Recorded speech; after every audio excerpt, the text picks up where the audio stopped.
안녕하십니까, 김경재입니다. 오늘은 아프간 사태에 대해서 여러분과 함께 토의해 보고자 합니다. 아프간 사태는 미군의 철수 때문에 마지막으로 마감이 됐는데요. 그동안 아프간 사태의 본질은 종족 싸움이었습니다. 원래 아프간의 그 농촌지대는 파슈툰이라는 종족이 주로 살았고, 도시에는 타지크족이 살았습니다. 그리고 소위 탈레반은 이 농촌을 중심으로 했던 파슈툰에서 나왔습니다. 탈레반이 종교적 학생이라는 뜻인데 1994년에 조직됐습니다. 미국이 테러를 분쇄하기 위해서 아프간에 개입한 것까지는 이해가 되는데, 이 사람들이 이슬람의 그 민족주의와 이슬람의 이념주의, 이것을 혼동했어요. 그래서 여기는 민족 자립, 독립의 기치가 있지만 이슬람의 종교적 이념이 병존하고 있습니다. 사실은 아프간에 200년 이상 파슈툰족이 지배를 했다고 합니다. 그래서 냉전 시대에 들어서서 1992년에 타지크와 우즈베크 두 종족이 이걸 대치했습니다. 대치해서 미국이 20년간 이 새로운 정부를 지원했어요. 물경 830억 달러, 우리나라 돈으로 약 97조 원에 달하는 막대한 자금을 불어넣어서 연합 세력과 같이 미국이 여기를 지원했습니다. 그런데도 오사마 빈 라덴이라는 알카에다, 이것도 파슈툰 수니파에서 나온 겁니다. 그리고 아까 여기 말씀드렸던 타지크족은 시아파입니다. 근데 전체 중동의 수니파와 시아파 차이는, 수니파가 거의 90% 되고 시아파, 이란, 이라크 여기는 시아파는 10% 정도밖에 안 됩니다. 그런데 오사마 빈 라덴이 여러분도 기억하시겠지만 지금부터 딱 20년 전에 2001년 미국의 무역센터, 뉴욕의 무역센터를 비행기를 들이받아가지고 다 파괴하지 않았습니까? 저는 그 당시에 거기서 살지는 않았지만 바로 직전에 그걸 떠났습니다만 끔찍한 현상이었습니다. 상상하기도 어려울 정도.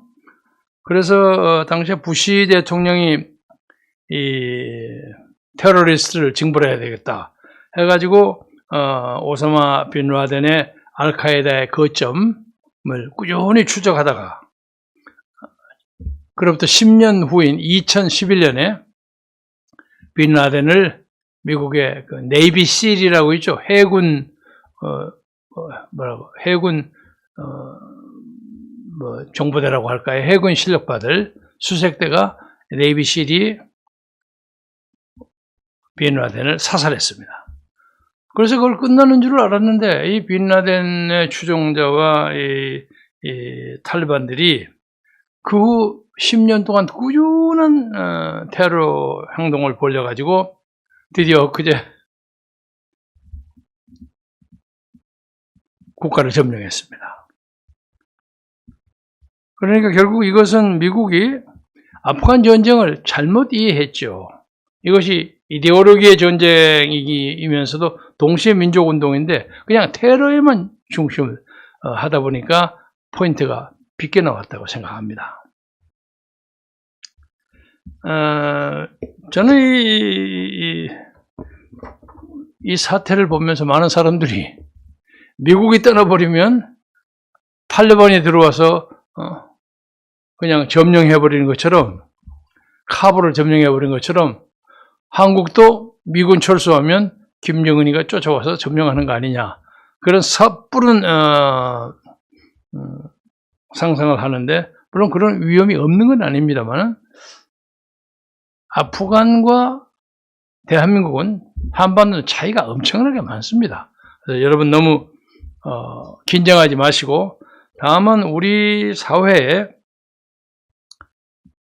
카불을 점령한 탈레반 같은 사람들, 이 사회의 근본을 흔들려고 하는 사람들, 그런 개연성이 있는 사람에 대해서 우리가 경계하고 방지하고 그를 정치적으로 배제시키고, 특히 다가오는 내년 3월 9일 대선에서 그 사람들이 발붙이지 못하게 하는 것이 사이공과 카불을 넘어서 서울로 돌아오는 어떤 테러리즘, 종교적 혹은 이념적 테러리즘이 서울을 넘보지 않게 만드는 가장 좋은 방법이라고 생각합니다. 여러분이 아시리라고 믿습니다만 1949년 6월 29일 날 미군이 한국을 떠났습니다. 그 왜 떠났냐면 1945년에 그 해방 광복이 되고 난 다음에 미국은 그 독일하고 싸움하는 데서 굉장한 희생을 많이 겪었던 연합국의 일원인 소련에게 어느 정도 양보를 해야 할 입장이었습니다. 정확한 통계는 여러 가지가 있습니다만은 히틀러의 공격으로 러시아 군과 러시아 민중이 2,500만 명 정도 희생됐다고 알려져 있습니다. 엄청난 희생을 겪었죠. 그 대신 미국은 사실은 독일을 직접 공격하지는 않았습니다. 노르만디 상륙 작전이나 하고, 그리고 또 영국에서는 처칠이 이제 독일을 많이 상대하고, 미국은 직접적인 전쟁에 크게 가담하지 않았기 때문에 소련에 빚이 많아요. 소련은 그렇게 많은 희생을 겪었기 때문에 이제 이 아시아로 돌아와서 아시아의 패권을 장악하는데 좀 늦게 가담하긴 했지만 우리도 뭔가 줘야 될 거 아니냐 하고 청구서를 내민 거죠. 그래서 미국이 그걸 무시하지를 못했습니다. 스탈린의 요구에 루즈벨트가 완전히 거부하기가 곤란한 그런 입장이었습니다.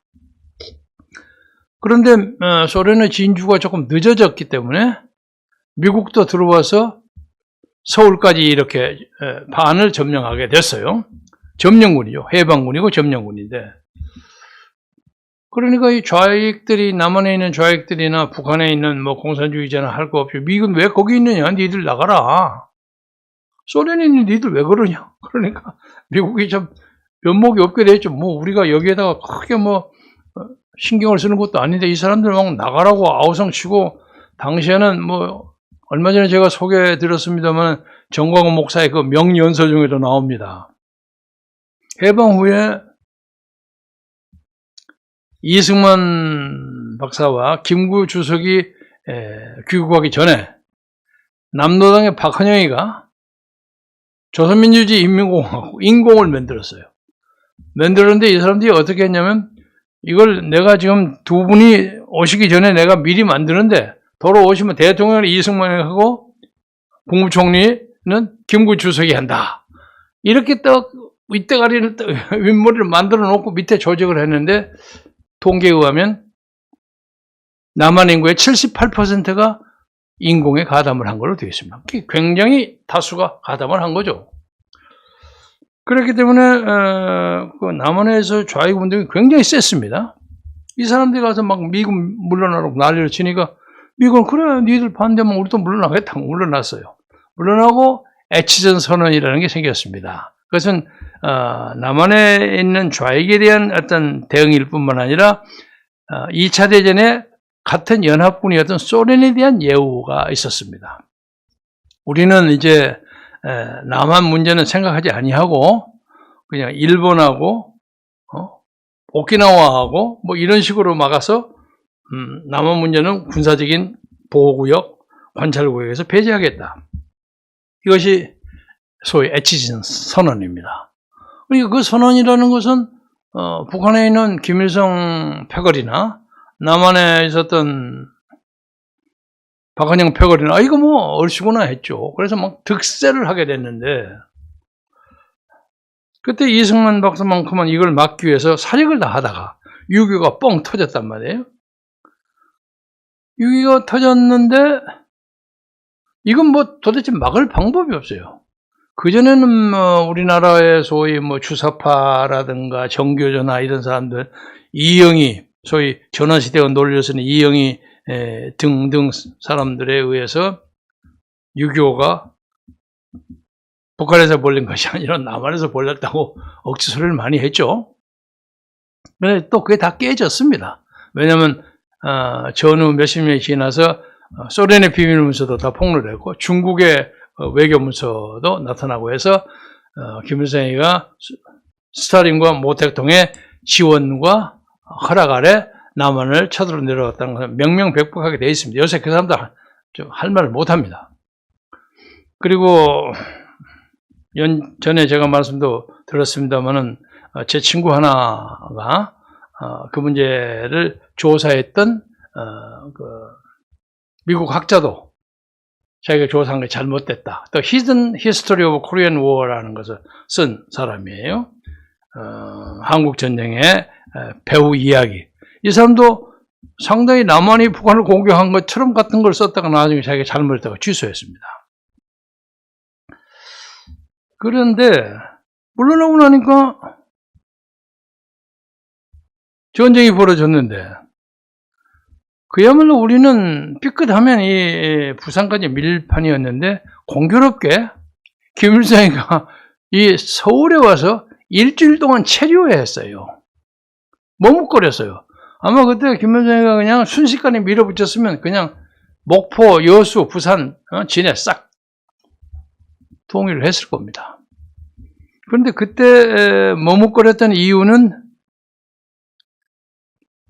미군이 들어올지도 모른다는 우려 때문에 그랬다는 설이 지배적입니다. 그 문제는 뭐 나중에 다른 기회에 있으면 또 얘기하겠습니다만, 그때 우리로서는 잊을 수 없는 미국의 어떤 선교사 한 분이 빌리 그레함이라는 분이죠. 29살인가 30살인가 뭐 젊은 목사였어요. 이 양반이 당시에 해리 트루먼 대통령에게 지원을 해가지고 한국을 구해주시오.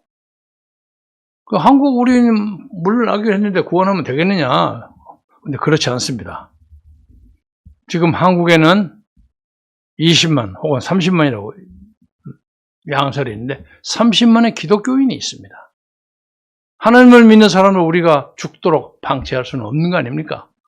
그걸로 해서 오케이 파병하겠다 하고 해리 트루먼이 결정을 해서 맥카터가 가담하게 되고 인천 상륙작전이 벌려져서 오늘의 대한민국이 가능하게 됐습니다.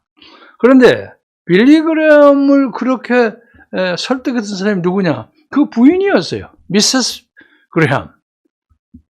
이 양반이 자기 아버지가 한국 선교사였어요. 그래서 자기는 아마 평양에선가 태어났을 겁니다. 그 양반이.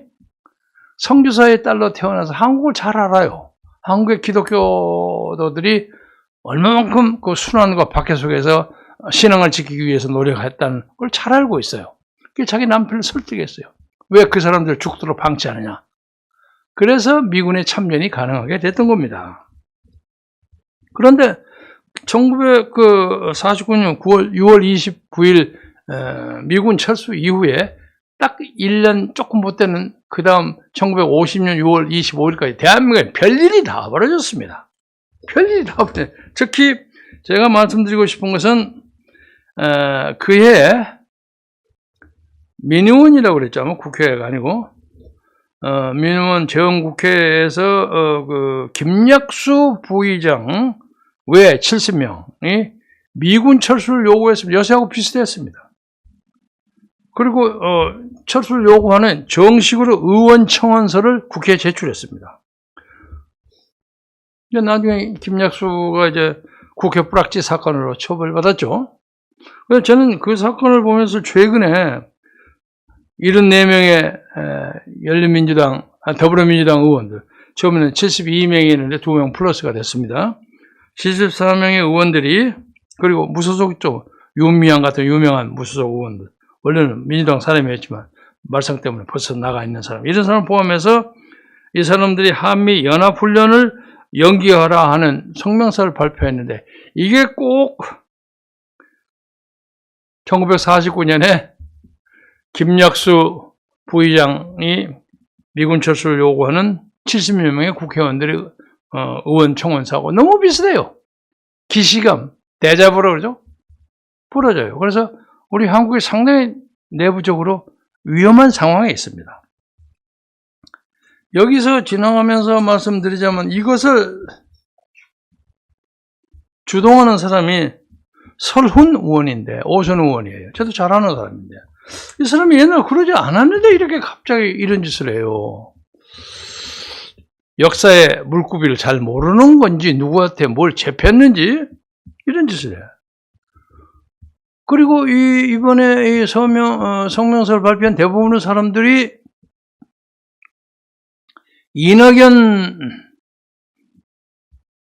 후보 캠프에 조인하는 사람들이에요. 그래서 이낙연이 만약에 여당 후보가 돼갖고 만약에 만에 하나 대통령이 당선되는 사건이 발생한다면 지금 이번에 서명했던 이 대부분의 사람들이 또 활개를 칠 거란 말이에요. 뻔하죠. 큰일 났어요. 이건 막아야 한다고 생각합니다. 그래서 이번 대선의 문제는 우리에게 공산사회 파쇼냐, 사회주의 파쇼냐, 아니면 자유민주주의를 지켜야 하느냐 하는 양당 간의 이념전쟁의 결판장입니다. 이것을 조금 구체적으로 얘기하면 요새 문재인 대통령이 중국에 많이 접촉을 하는데 우리가 한미 동맹을 강화할 것이냐 아니면 우리의 상대로 중국을 선택할 것이냐 하는 문제도 직결됩니다. 따라서 우리나라에 1200만의 기독교도가 있다고 합니다만은 우리에게 그런 최후의 비극이 일어나지 않도록 관민이 노력해야 한다고 생각합니다. 그런데 최근에 그 국립외교원장으로 지명된 홍현익이라는 사람이 학자 있을 때는 그렇게 유별나게 날카롭지 않더니 갑자기 문재인의 졸개가 되어서 그런지 이상한 얘기를 뻥뻥해요.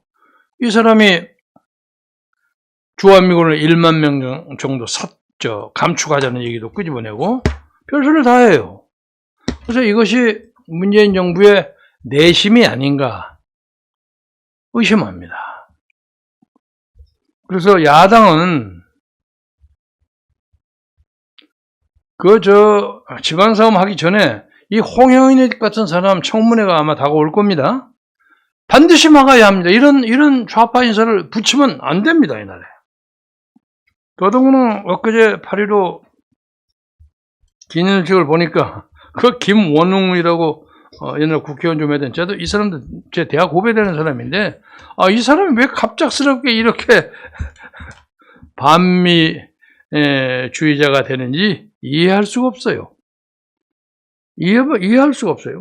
이 사람의 과거를 제가 너무 잘 알고 있는데 자기가 언제부터 이렇게 민족 독립 정신을 지킨다고 이렇게 애를 쓰는지 참 큰 문제예요. 그런데 이 큰 문제도 큰 문제지만은 이것을 보는 소위 국민의힘 사람들이 아무것도 안 해요.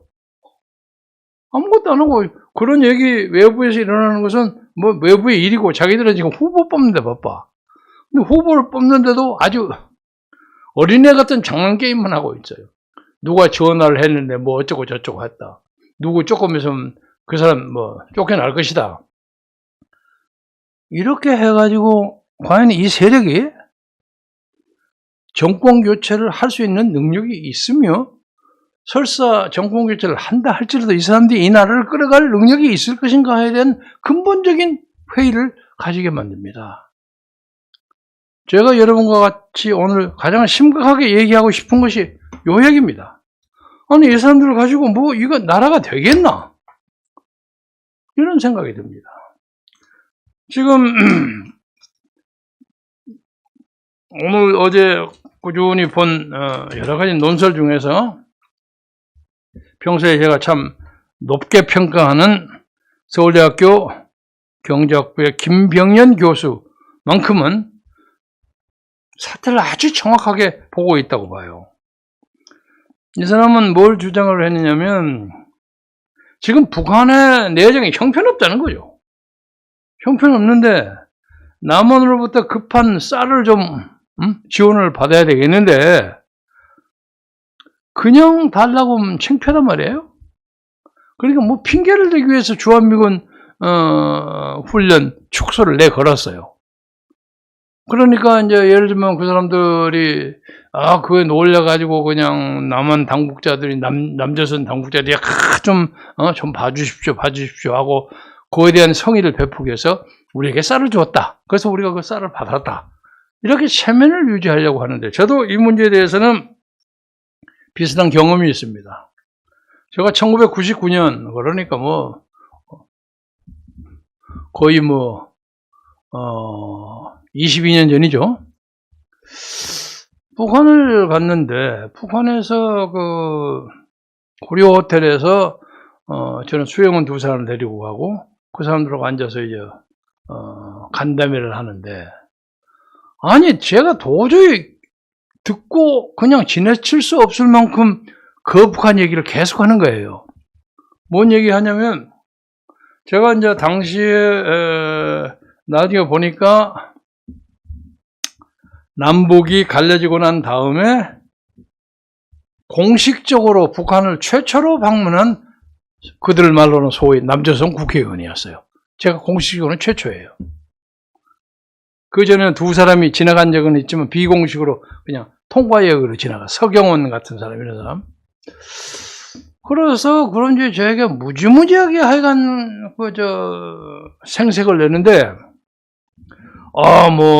남조선 동포들이 우리에게 참 이런 것을 많이 갖다 주고 그래서 우리 당과 수령께서는 굉장히 고맙고 아주 흔쾌하게 생각하고 이게 뭐냐면 전부 우리가 가서 조아리면서 복무를 바치는 식으로 얘기하는 거예요.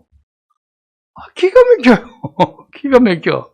그래서 이 사람들은 받아 먹으면서도 자기들의 프라이드는 절대 잊지 않으려고 하는 아주 독특한 그 자존심이 있습니다. 그래서 이 문제를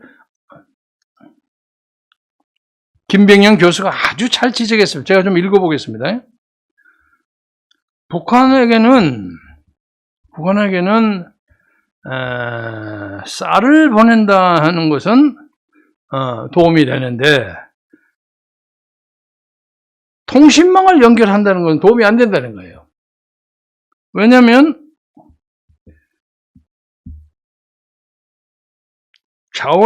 예를 들면 지원을 그냥 받으면 김정은이 수없이 외친 자력갱생의 실패를 대내외에 인정하는 결과가 된다는 거죠.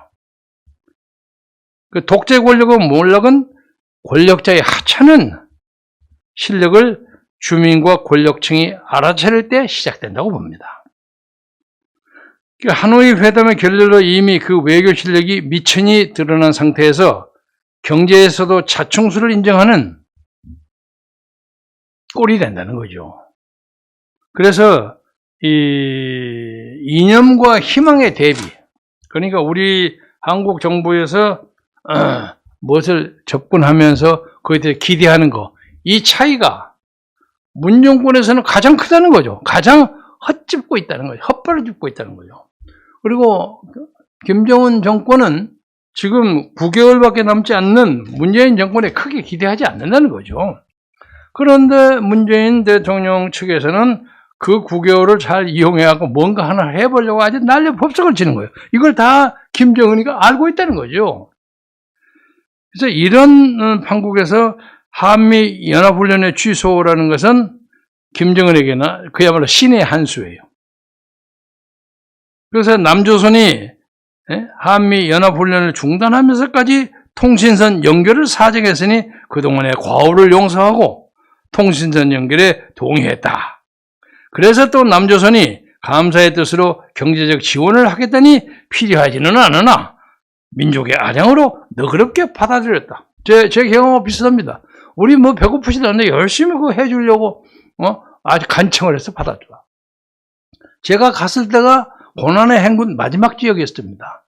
그래서 그런 문제에 대해서 북한이 이 카불 사태를 가지고 이제 남한에 있는 지하 조직이나 뭐 대남 공세를 통해서 대한민국을 엎어버릴까 하는 생각을 가질 거 아니냐 하고 너무 걱정하지 마십시오. 우선 아프간은 한때는 문맹률이 문자 해동률이 5%였어요. 요새는 한 30-40% 늘어났다는 정보가 있어요. 정말 무식찬란한 사람들이에요. 그러니까 군대가 통제가 안 돼. 정보군이 30만이 돼도 실질적으로 6만밖에 안 돼요. 받아온 거 전부 다 팔아먹고 무기도 팔아먹고 그 모양이에요. 그러나 대한민국 군대는 요새 문재인이가 좀 이리저리 말려서 사단을 해체하고 철책선을 걷어내고 하는 등등의 사건은 있었지만은 대한민국 60만 군대는 아직도 엄연히 있습니다. 그러니까 함부로 그렇게 안 됩니다. 그리고 우리는 세계 첫째, 둘째가는 IT 강국입니다. 함부로 넘어가지 않습니다. 그래서 이제는 우리는 그런 소위 탈레반적인 사고방식을 가진 사람, 국회에서는 이번에 한미 연합훈련 취소를 요구하는 사람들이 우리나라의 의회 탈레반이라고 봐야죠. 그리고 이석기 같은 사람도 탈레반이죠. 지금 감옥에 있지만. 그리고 그 외에 뭐 충북 동지회 등 이런 사람들이 그냥 간첩이라는 사람이 바글바글해요. 그래도 이 사회가 왜 끌어가느냐? 이 사회는 이미 자본주의 시장 경제로 딱 체제가 마련되어 있습니다. 여러분 가보세요. 거리 가보세요. 거리의 간판을 보세요. 한글 반 영어 반 합니다. 물론 사람들이 왜 한글을 전용한 오로지 쓰기 안 하고 저렇게 영어를 많이 쓰느냐, 그렇게 얘기할 수도 있지만 이미 우리 대한민국, 특히 서울은 세계화된 도시입니다. 영어 문자가 부족해서 포르투기스, 프렌치도 많이 있잖아요. 세계적으로 되어 있는 나라예요. 그렇게 쉽지 않습니다. 못 넘어갑니다.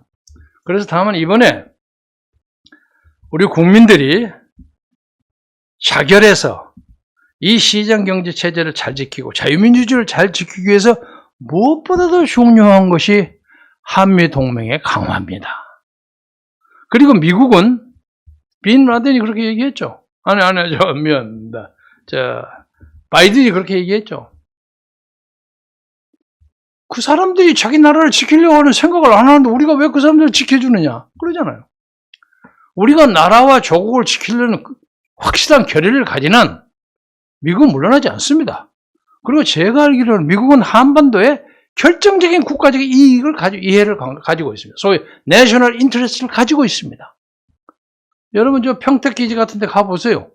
미군 기지가 얼마나 탄탄하게, 얼마나 과학적으로 만들어져 있는지 아마 놀랄 겁니다. 미국인이 해외 오버시스 밀리터리 베이스 중에 최고의 베이스입니다. 가장 좋은 베이스입니다. 그거 함부로 물러나지 않습니다. 사드도 그러합니다. 다만 문제는 우리가 자유민주주의를 확충하고 이 나라의 정교조가 발붙이지 못하게 하고 민주노총이 자기들의 권익을 위해서만 싸움할 것이지 정치 같은 데 끼어들지 말라 말이야. 지들이 왜 끼어들어? 차라리 벗어붙이고 정치에 나와야지. 그리고 북한 문제에 대해서는 단호한 입장으로 불간섭주의를 채택해요. 우리는 그쪽에서 먹어서 북한을 자유주의화해서 만들고 점령하려고 하는 생각 전혀 없어요. 그러나 그들이 우리를 공격할 경우에는 어떤 수단과 방법을 통해서라도 이걸 막아야 합니다. 막으면 언젠가 북한은 우리에게 진짜로 선의의 손, 항복의 손을 내밀 겁니다. 왜? 그들의 체제가요, 3대 세습 체제가 절대로 오래 갈 수 없습니다. 절대로 오래 갈 수가 없습니다. 저는 그 문제는 소위 북한의 김정은 정권의 몰락은 시간 문제라고 생각합니다. matter of time이라고 그러죠. 시간 문제라고. 기간이 1년이 걸릴지 2년이 걸릴지 5년이 걸릴지 그건 모르겠으나 시간 문제. 그거 안 됩니다. 그 체제로. 그 체제가 부드러운 사회주의 체제로 바꿔진다면 몰라요. 그러나 지금 체제로 해가 끄떡하면 그냥 지 삼촌도 그냥 고사포로 죽여버리고 이복 형도 그냥 독살시켜버리는 그런 체제가 탈레보다 더했으면 더했지 덜 하지 않습니다. 그래서 우리가 지금 북한과 대결하고 북한에 맞서서 자유주의 사회를 이룩하기 위해서는 옛날 신라가 삼국 통일할 때 김춘추라는 사람이 당시에 동북아시아 만주 근처에 최고의 무력을 자랑하고 있던 연개소문이라는 데를 가요. 지금 비슷했을 겁니다. 가서 뭐 장군 우리 같은 사만을 통일합시다. 우리 같은 피고 사만이 같은 종자니까 그러니까 연개소문이 이 자식이 미친놈 이거 정신 넉 빠진 놈 아니에요? 감옥소에 넣어버렸어요. 그거 처형이 시간 문제가 됐어요. 당시에는 처형이 간단하지 않습니까? 최고 권력자가 앉아서 뭐라고 너놈 어쩌고 저쩌고 하면 저는 목차라면 그냥 목 옆에 칼 한번 쓱 스쳐가면 대동무에 잘라버리면 그만 죽는 거예요. 직결 처분이죠. 김춘추의 목숨이 경각에 달려 있었습니다. 그런데 김춘추를 구한 것은 신라의 김유신이 1만 명의 결사들을 조직해서 신라와 고구려의 접경에 섰습니다. 그래서 통고했습니다. 니들이 김춘추를 석방하지 않으면 어떻게 나라와 나라의 사제를 가서 그렇게 죽여버릴 수 있느냐. 하나는 우리가 죽을지 살지 모르겠다. 그러나 우리 10,000명이 가서 다 죽더라도 너를 평양까지 가서 네 목을 끊을 것이다. 하고 단호한 결의를 보였어요. 나는 김유신 장군의 여러 가지 모욕담 중에서 이때의 그 결연한 자세가 저는 장군 김유신의 아주 그 용기와 결의의 백미라고 생각합니다. 우리가 다 죽을지도 모른다. 화랑 영생이 뭐니 다 해서 하여간 우리가 다 죽어도 니를 끝까지 네 목을 치고 죽이겠다. 니를 안 풀면. 그러니까 그 천하의 연개서문이가 겁난 거예요. 그래서 김춘추를 풀어줬습니다. 그 김춘추가 목이 달랑달랑 하다가 나와가지고 그 후에 그가 사만을 통일했습니다. 그럼 김춘추는 무엇을 봤을까요? 북한에 가서 고구려에 가서 이 고구려는 무력만 있을 뿐이지 체계가 없다. 그리고 연개서문의 아들들이 서로 불화하고 반목해가지고 저것이 잘 되지 않을 것이다. 남상 남권 싸움하잖아요. 그래서 지금 김정은 쪼여서 김정일이 김정은이 싸움하는 거 비슷하죠. 그것을 김춘추가 보고 왔어요. 그래서 우리나라에도 남북을 통일할 수 있는 제2의 김춘추가 나와야 할 때가 됐다고 생각합니다. 그러기 위해서는 우선 3.19 우리 대통령 선거 때 자유세력, 광화문 세력, 그리고 중도, 우파 많은 사람들이 이 나라를 지키는 가장 현명한 선택이 누구인가를 잘 보아서 선택을 해야 여러분의 표가 역사를 움직이는 동력이 될 수 있다. 이런 말씀을 여러분과 같이 나누면서 이 탈레반과 무슨 카불 뭐 이런 거에서 너무 겁먹지 마시고 이때야말로 기독교 신도들의 역할이 더 크게 부각됩니다. 나라를 지키기 위해서 기독교들이 순교의 자세로 나서야 할 때가 바로 이때라고 생각해서 이 문제에 대해서 참 지난 8월 15일 한 3일 연휴 동안에 문재인 정부가 벌리는 그 잔인무디하고 세계사에 아마 역사에 나올 겁니다. 기네스북에 나올 겁니다. 자기 나라 수도를 호알리데이 때 3일 동안 완전히 펜스를 쳐가 꼼짝도 못하게 지나가기도 못하게 한 그런 세계적 지도자가 누구냐 하면 문재인하고 사람들이 훗날 그렇게 얘기할 겁니다. 지금까지 봐서 말이 과할지 어쩔지 모르겠지만 문재인만큼 대통령 짓을 못한 사람이 아직 없어요. 어떤 사람이라 할지라도. 그래서 우리 국민들이 더 노력하면 좋은 세상이 반드시 오리라고 생각하면서 카불 사태에서 우리는 또 용기와 결의를 가져야 할 때라고 그렇게 생각합니다. 여러분 건강하고 행복하시기 바랍니다. 감사합니다.